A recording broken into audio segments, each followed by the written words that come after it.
नमस्कार दोस्तों, स्वागत है आप सबका हमारे YouTube चैनल पर। इस कहानी के सभी पात्र और घटनाएं काल्पनिक हैं।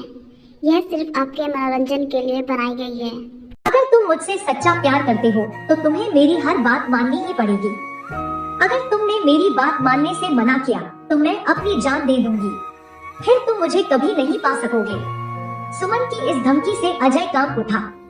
उसने ऐसा कभी नहीं सोचा था कि सुमन अपने ही भाई को मौत के घाट उतारने के लिए इस कदर बेकरार होगी। अजय ने फिर उसे समझाते हुए कहा, सुमन, अगर हम तुम्हारे भाई रमेश को मार देंगे तो हमें भी अपनी सारी जवानी जेल की चारदीवारी के अंदर बितानी पड़ेगी। अजय की बात सुनकर सुमन गुस्से तमतमाते हुए बोली, तो ठीक है, तुम जाओ यहाँ से। मैं सब समझती हूँ, तुम मुझ पर बिल्कुल विश्वास नहीं करते। सुमन ने इतना कहकर दूसरी तरफ मुंह फेर कर लेट गई। इस वक्त सुमन और अजय के घर पर पलंग पर बिना कपड़ों के लेटे थे। सुमन की बातें सुनकर अजय का सारा मजा किरकिरा हो गया था, लेकिन वह हार मानने वाला नहीं था।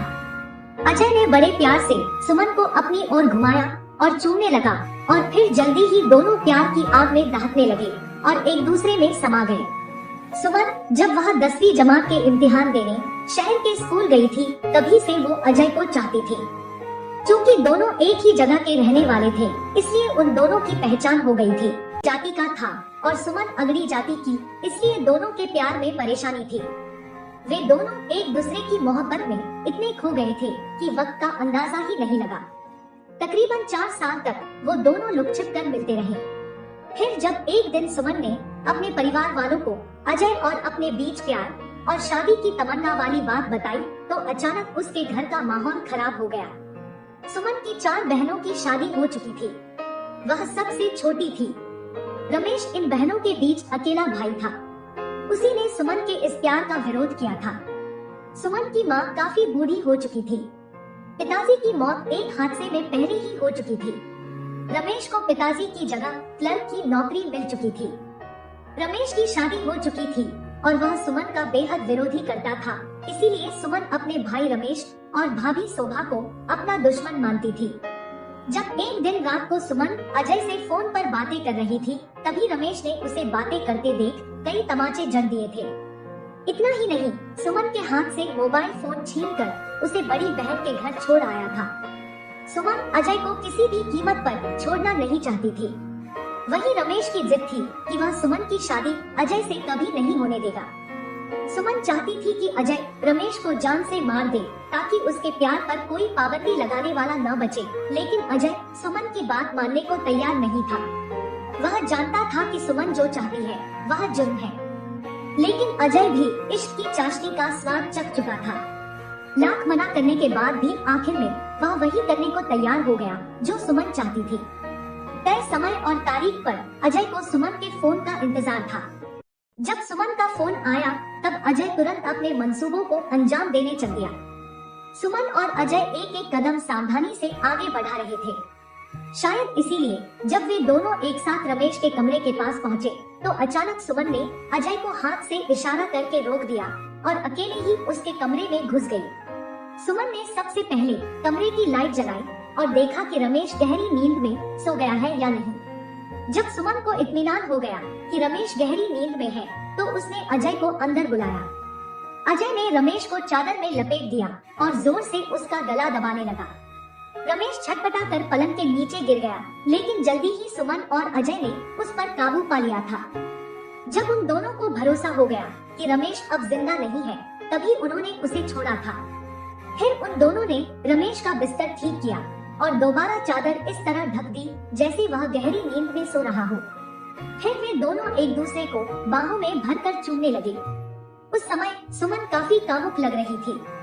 एक बार जब सुमन की प्यास जाग जाती थी, तो आसानी से उसे संतुष्ट कर पाना सबके बस की बात न थी। अजय कसरती बदन का मालिक था। वह सुमन को बेहद और भरपूर मजा देता था, इसीलिए सुमन उसे जी जान से चाहती थी। सुमन और अजय इस कदर इश्क में अंधे हो गए कि बगल में पड़ी लाश भी न दिखाई दी। दोनों वहीं पर प्यार के समुद्र में गोते लगाने लगे। सुबह हुई तो सुमन बिलख बिलख कर पूरे मोहल्ले के सामने कह रही थी, हाय मेरा इकलौता भाई, कहाँ चला गया तू?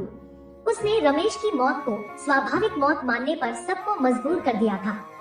पुलिस भी यही मानकर चल रही थी कि रमेश की मौत स्वाभाविक है कि तभी थाना इंचार्ज ने कहा, रमेश की तो शादी हो चुकी है, इसकी बीवी को आ जाने दीजिए। तब सुमन ने बड़ी चालाकी से कहा, अरे साहब, वह तो इससे झगड़ा करके मायके गई है, वह आ भी जाएगी तो क्या करेगी? कम से कम मेरे भाई का अंतिम संस्कार तो समय पर हो जाने दीजिए। सुमन की बार बार अंतिम संस्कार की बात पर पहले तो सभी को अटपटा लगा, लेकिन जब वह लाश के सड़ने गलने की बात करने लगी तो पुलिस भी इसके लिए राजी हो गई। पुलिस अपना काम पूरा समझकर वहां से जाने ही वाली थी, तभी बाजी पलट गई। उसी वक्त रमेश की पत्नी शोभा अपने मायके वालों के साथ वहां आ गई। शोभा ने आते ही पुलिस से लाश का पोस्टमार्टम कराने की बात कही तो सुमन के होश उड़ गए। जैसे ही पुलिस को पोस्टमार्टम की रिपोर्ट मिली तो पुलिस तुरंत हरकत में आ गई। शक होते ही सुमन को तुरंत गिरफ्तार कर पुलिस थाने ले आई। इसके बाद पुलिस अजय की खोज में दौड़ गई और उसे भी धर दबोचा। सुमन और अजय के हसीन सपने बहुत देर तक पुलिस के सामने टिक न सके। सुमन खुद अपनी जबान से काली करतूत बयान करने लगी, साहब, हम 5 बहनें हैं। रमेश मेरा इकलौता भाई था, लेकिन केवल कहने का भाई था। उसे अपनी बीवी के अलावा किसी और की चिंता न थी। वह अपनी बीवी के कहने पर मुझ पर जुल्म ढाता था, इसलिए मैंने उसे खत्म करने का फैसला कर लिया था। मैं मौके की तलाश में थी, तभी इसका अपनी बीवी से झगड़ा हो गया। वह अपने मायके चली गई। मैंने मौका पाकर अजय को फोन करके बुलाया था।